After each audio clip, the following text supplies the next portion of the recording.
Welcome to When One Thing Leads to Another, a podcast that takes you freewheeling down the great internet rabbit hole of trivia. Each week we pick a starting point, and then who knows where all the twists, turns and tangents will take us. But we'll be sure to unearth a treasure trove of frivolous facts that will be as fascinating as they are, well, useless. When One Thing Leads to Another is produced and presented by us, Helen and Bill Rich. Our theme music is by Justin Mitchell. This is Series 2, Episode 1. It's Christmas! Well, we've had a lovely Christmas break, haven't we? We have. I hope everybody else has had a lovely Christmas break. So do I. It seems a bit odd talking about Christmas now when we're approaching mid-January, but I like to make it last for as long as possible. Yeah, I know, you are a die-hard Christmas fan. Something I perhaps can't be accused of myself. No, you are the Grinch, which makes Christmas challenging when I insist on having Heart Christmas on from the 1st of December and I start watching Christmas movies from about mid-November. Ugh. And it's for that reason that I thought I'd make the first episode of Series 2 all about Christmas. Ugh. Fortunately, how these things go, because we jump tangentially pretty quickly, hopefully we'll be off the subject swiftly. It's true, actually, yes. It only starts at Christmas. Who knows where the twists and turns will take us? OK, so did you know that Rotten Tomatoes has compiled a list of the 100 best Christmas movies? OK. And do you know what number one is? Well, I have my own opinion what number one should be. Oh, go on. What do you think? Well, it should obviously be the Muppets Christmas Carol. Oh, yeah. But it sounds to me like that's not going to be number one. Is it Home Alone? No. Is it Die Hard? No. Is it Miracle on 34th Street? No, we could be here for a while. So according to Rotten Tomatoes, what is the greatest Christmas movie of all time? The Shop Around the Corner. Now, I would imagine there'll be quite a few people who won't ever have heard of this film, like us, so we watched the film. We did watch the film. Listeners, have you heard of the film The Shop Around the Corner? You probably have. You're probably more well-watched than us. Yeah. I'm surprised you've missed it, being such a fan of Christmas. Yeah, I know. Well, it's not. The thing is, it's not actually really a Christmas film. Christmas happens at the end of the film. It just happens to end around the time of Christmas Eve. It kind of culminates in... The denouement. Yes, the film was made in 1940 and stars James Stewart and Margaret Sullivan. And it's essentially a rom-com. It is. The Tom Hanks and Meg Ryan film, You've Got Mail, was inspired by The Shop Around the Corner.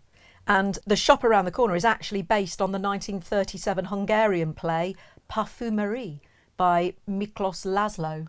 Did you know that? No, I didn't know that. Yeah. Anyway, Meg Ryan's character, Kathleen, in the film You've Got Mail, owns an independent bookstore, which is called The Shop Around the Corner. Ah, very good. In homage to the film. You're not really a rom-com kind of guy, are you? No, I'm not. Why is that? Because I have a heart made of stone, mostly.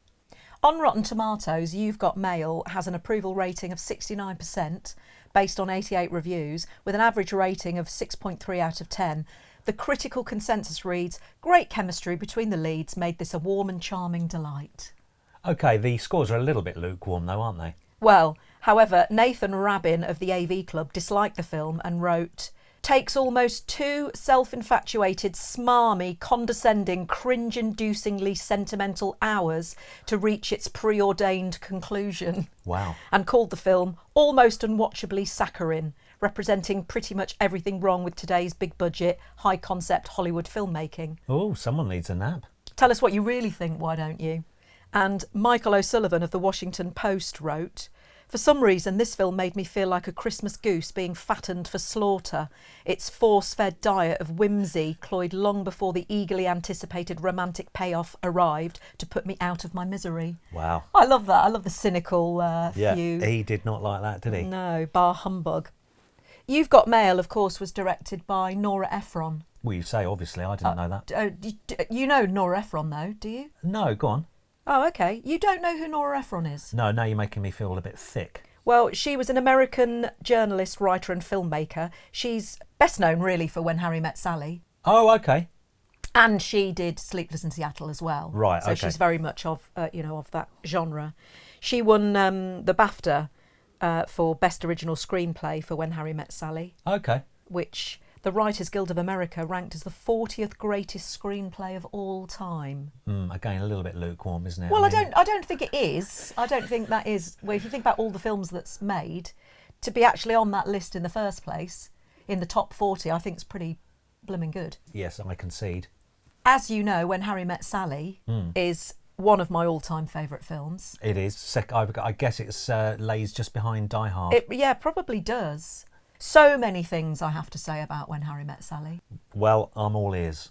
The script is so funny, and a lot of it is based on conversations between Rob Reiner and Billie Crystal, who were good friends in real life. And you know that famous scene in the Cat's Delicatessen where Sally demonstrates to Harry how to fake an orgasm? It's one of the most famous cinematic scenes of all time, I would say. And when she finishes, the woman at the next table says, "I'll have what she's having." Famously. Delivered beautifully, I may add. That is Rob Reiner's mum, Estelle. Oh, is it? Yeah. Oh, wow, that's a great cameo. Yeah, well, wasn't it brilliant? And it was Billie Crystal who came up with the scene's classic punchline, "I'll have what she's having." Oh, yeah, well, that brings to mind, because, with mums in films, Scorsese used his mum. Oh. She's in Goodfellas. Oh. Yeah, and they go round there after they've murdered one of the guys, and then Right. they go round there and she insists on making them food. And she plays the part of Joe Pesci's mum, I think it is. But that's actually Scorsese's mum. That's Scorsese's mum, Yeah, that's brilliant. and I think she also appears in another Scorsese film, but I can't quite remember which one it is. But yeah. So that's quite funny that when you see mums of directors in films. That's great. I think it's lovely. Just briefly going back to that scene, the "I'll have what she's having" scene, in 2005, the quote was listed 33rd on the AFI's 100 Years, 100 Movie Quotes list of memorable movie lines. And Rob Reiner recalls that at a test screening during the infamous scene, all of the women in the audience were laughing while all of the men were silent. Oh, excellent. I'm surprised it's not higher up than 33. No, absolutely. I agree. I just love Billie Crystal so much. I think he's got funny bones. I just have to look at him and he makes me chuckle. He's so funny. And, well, interestingly, David Anson provided one of the rare negative reviews of the film for Newsweek, and he criticised the casting of Crystal, saying, not surprisingly, he handles the comedy superbly, but he's too cool and self-protective an actor to work as a romantic leading man, which I absolutely disagree with. The casting of Billie Crystal for me is what makes the film so great. He's not your usual romantic lead. He's not a heartthrob, and that's what makes him perfect, I think. He's cool, he's cynical, and he's hugely flawed. He's real, and he's hilarious. Well, that's him told. Yeah, he's hilarious, and that's what real women want. Not some buff macho man who grunts cliches or some beautiful hunk with the personality of a sweeping brush. Oh, that's a shame, because that's exactly, you've just described me, really, haven't you? Well, certainly the personality of a sweeping brush bit. Right, talking of Billie Crystal, Yes. I'm just Googling him right now, and it says here that his father was also a jazz promoter, a producer, and an executive for an affiliated jazz record label, Commodore Records, which was founded by Crystal's uncle, musician and songwriter Milt Gabler. Now, Milt Gabler of Commodore Records, he interestingly wrote the lyrics for Love, Love, sung by Nat King Cole.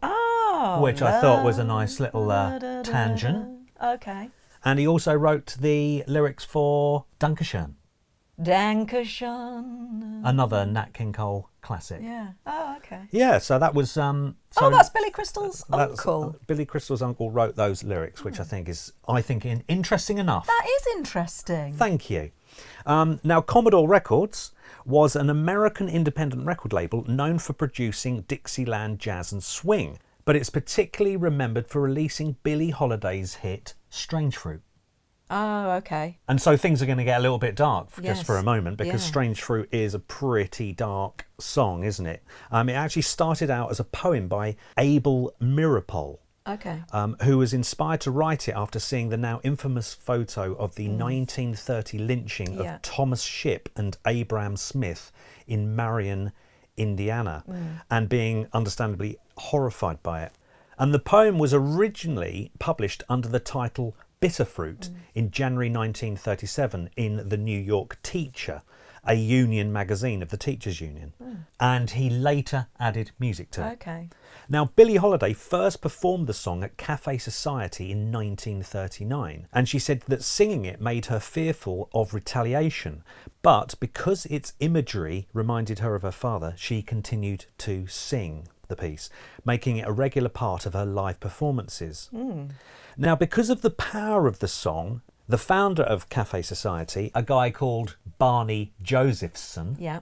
he drew up some rules. Billie Holiday would always close her show with it, and the waiters would stop all service in advance, so the room would be very quiet and the room's lights would go off except for one spotlight on Holiday's face, and there would be no encore to give the song the respect, I suppose, and it deserved. Anyway, Billie Holiday approached her recording label, Columbia Records, about the song, but the company feared reaction by record retailers in the South, as well as negative reaction from affiliates of its co-owned radio network, CBS. And Billie Holiday's producer, John Hammond, he refused to record it, so she turned to her friend Milt Gabler, owner of the Commodore record label, and since we've discovered... Billy Crystal's uncle, yeah. And I'm reading here that Billie Holiday sang Strange Fruit for him a cappella, and which moved him to tears. And Columbia gave Holiday a one-session release from her contract so she could record it. That is interesting. A lot of cowardice from the other record labels. Yeah, so good old Milt Gabler having the balls to release it. Yeah, going back to Billie Holiday, did you know what her given name was? No. Eleanor Fagin. Oh. Yeah, I never knew that. Fagin? Yeah, Fagin. Sounds Irish. Oh, sorry, Eleonora Fagin. Yeah. Yeah, when she was a kid, her family were very, very, very poor indeed. And in 1932, desperate for money, when she was just 16 years old, Billie decided to pound the pavements in Harlem looking for jobs to get some cash. And she described, one day we were so hungry we could barely breathe. It was cold as all hell, and I walked from 145th Street to 133rd Street, going into every joint trying to find work. I stopped in the log cabin club run by a guy called Jerry Preston and told him I was a dancer. So he told me to dance. I tried it. He said I stunk. And so I told him I could sing, and he said, okay, sing. And over in the corner was an old guy playing the piano, and he was playing a song called Travelling, and I sang, and the customers stopped drinking and they turned around and watched. The piano swung into a song called Body and Soul. Geez, you should have seen these people, she recalled. All of them started crying. So this guy, Jerry Preston, the owner of the club, came over, shook his head and said, kid, you win. Nice. And that's how she got her first gig. Okay, I was just Googling Abel Meeropol, the guy who wrote the poem and, wrote the song. Ah, okay, yeah. Strange Fruit. He was a communist and sympathetic to Julius and Ethel Rosenberg. Do you know who they are? No. Okay, this is interesting. Julius and Ethel Rosenberg were American citizens who were convicted of spying on behalf of the Soviet Union in 1951. And they were executed by the federal government of the United States in 1953. Wow. At Sing Sing Correctional Facility in New York, becoming the first American civilians to be executed for such charges and the first to receive that penalty during peacetime. Good grief. Yeah. It's a really interesting story. I won't go into detail because it's pretty bleak, but it's interesting. And Abel Meeropol and his wife Anne, they adopted the Rosenbergs' two sons, Michael and Robert, who were orphaned, obviously, after their parents were executed. So I was just Googling the Sing Sing Correctional Facility where the Rosenbergs were executed. Oh, yeah. In New York. And I was looking at other notable inmates. Oh, yeah. There was quite a lot that I didn't know. I didn't really know any of them, bar one. Oh, yeah. That I'd heard of was Tony Sirico. I don't know if I pronounced that right. Sirico. He played Paulie Gualtieri in The Sopranos. Yeah. Oh, right, okay. Yeah, he served 20 months of a 4-year sentence at Sing Sing for felony weapons possession. Wow. I think before his acting career, he was a bit of a bad boy. In fact, he was arrested 28 times before taking up acting for various things, including disorderly conduct, assault, and robbery. Oh, wow, he was a bad boy. Yeah. Sirico stated that he was visited by an acting troupe composed of ex-convicts during his imprisonment, which inspired him to give acting a try. Oh, okay. So there you go. That's how he got into acting. Wow. It was from being at Sing Sing Correctional Facility. Wow, that's a windy old path he took. Yeah. Did you know that he was in Goodfellas? Oh, okay. Yeah, Yeah. that brings us back round to that. Yeah, of course. Yeah, yeah. I didn't know that. That's right. Oh my goodness me, this is very circular. Okay. Right, I was just looking into Goodfellas, which Yeah. is a film we both love. Of course. Brilliant. You know, it's based on the book Wise Guy, Yeah. which is essentially the non-fiction book about Henry Hill. Henry and Hill, his yeah. rise to. It was written by Nicholas Pileggi. Okay. He wrote the book and he co-wrote the screenplay for Goodfellas. Okay. Right, Nicholas Pileggi. Who was he married to? Go on. Nora Ephron. Shut up. That is incredible. So to summarise, we started talking about The Shop Around the Corner being the number one movie according to Rotten Tomatoes, number one Christmas movie. Yeah. Which inspired the later film called You've Got Mail, Yeah. which was co-written, the screenplay co-written and directed by yeah. Nora Ephron. Who was married to Nicholas Pileggi. Yeah. Who wrote Wise Guy, the non-fiction book about Henry Hill, which inspired the movie Goodfellas, which he co-wrote the screenplay for as well. By way of... Strange Fruit, written by Abel Meeropol, Yes. who eventually adopted the children of the Rosenbergs, who were executed at Sing Sing Correctional Facility. Yeah. Other notable inmate, Tony Sirico from The Sopranos. Had a small part to play in Goodfellas. How about that? Nicholas Pileggi also wrote Casino, Love and Honour in Las Vegas, and then the subsequent screenplay for the film. For the film, the Scorsese film. Hey, I got a story about that. I went to the world premiere because you? as a university student I joined the British Film Institute and got managed to swing tickets for the world premiere of Casino. And Did you rub shoulders with Marty? well, Marty was there as I recall, but as I was walking in, looking out for celebrities, her off of the Oxo Cube was walking in at the same time. Linda Bellingham. Yeah, Linda Bellingham, and I thought, I was rather hoping for, I was hoping for De Niro, but I got Linda Bellingham. You can't have everything. Beggars can't be choosers. Hey, don't knock Linda Bellingham. Hey, nothing against Linda Bellingham. We love Linda Bellingham and all of her work, mostly her Oxo gravy granule adverts. However, you can understand my slight disappointment in.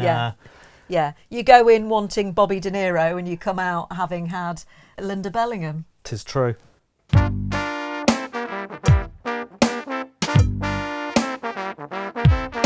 Thank you for listening to When One Thing Leads to Another, a podcast produced and presented by us, Helen and Bill Rich. If you've enjoyed this episode, then please rate and review us on wherever you get your podcasts. And don't forget to subscribe, and that way you'll never miss an episode. We'd also love to hear from you, especially if we've got any of our information wrong, or you have some more fascinating facts about something we've talked about, or you could even suggest a subject for our starting point. Our email address is whenonethingleads@gmail.com. A massive thank you to Justin Mitchell for letting us use his music as our theme song. It's a track called Homo Erectus, taken from his fantastical album called The Garden of Earthly Delights, which is available to buy from bandcamp.com. Thanks also to Acast for hosting us. Join us next week for another episode of When One Thing Leads to Another. Please note that all facts have been found on the internet and therefore we cannot vouch for their veracity.